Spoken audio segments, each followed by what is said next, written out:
عارف الجملة دي بتاعت ان هو الكلب جميل قوي بيسمع الكلام وفي مكافأة في ايدي، وما بيسمعش الكلام ومش كويس ومفيش مكافأة في ايدي. بنفسرها في عالم التدريب او بنترجمها في عالم التدريب لجملة شهيرة جدا، ان الكلب ده لم يستكمل العملية التدريبية، وفي نفس الوقت ما عداش بمرحلة اسمها الفيدنج، الا وهي السحب التدريجي للاكل وساعات للاشارة كمان. طيب ايه الحل في الموضوع ده؟ الحل في الموضوع ده انك انت بعد ما تدرب الكلب بالمكافأة كويس جدا، كويس جدا، لازم تبقى ضامن ان الكلب بيرفكت، يعني فظيع، بيسمع والكلام ده كله، بيسمع من اول مره والدنيا ماشيه كويسه والكلام ده كله. ثم بعد كده بتبدا تنتقل انك انت تسحب المكافاه. اول حاجه السحب بيبدا يبقى انك انت مش كل مره هتكافئه وتبقى عشوائي في الموضوع ده، ممكن مره، ممكن اتنين، ممكن تلاته، وهكذا. وفي عز ما انت بتعمل كده بتبدا تلعب معاه الثلاث ورقات شويه. يعني ايه الثلاث ورقات؟ يعني انت في ايدك اليمين المكافاه وبتقول له ست، لا، هتخليها في ايدك الشمال وهو شايفها مفيش مشكله خالص، وتبدا تشاور له بايدك اليمين، فتخليه يركز مع ايدك اليمين. تجرب مره الثانيه الثالثه هيبدا يركز مع ايدك اليمين.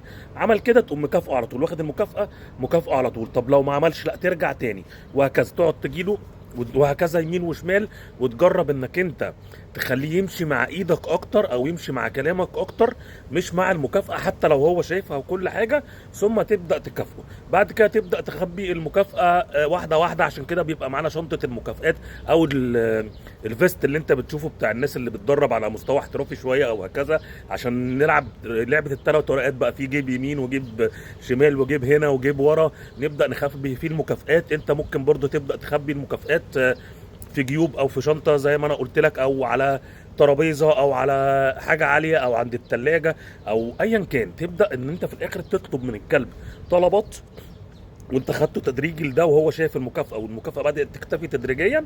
ولما ينفذ الطلبات دي يلاقي المكافاه ظهرت قدامه. مع الوقت هيبدا يفك الربط ويقطع الربط بين ان انا لازم انفذ وانا شايف المكافاه، لان هو يا عيني في الاول خالص هو مش فاهم غير ان انا هنفذ غير وانا شايف المكافاه. اغلب الكلاب كده، تمام؟ يعني هو مش بيستعبط او مش بيستنتن مثلا او مش بيستهبل، لا، هو حقيقي مش رابط غير كده. فانت كسرت له الربط ده، فخلاص بقى هيبدا يمشي معاك كويس وهيبدا يسمع كلامك كويس.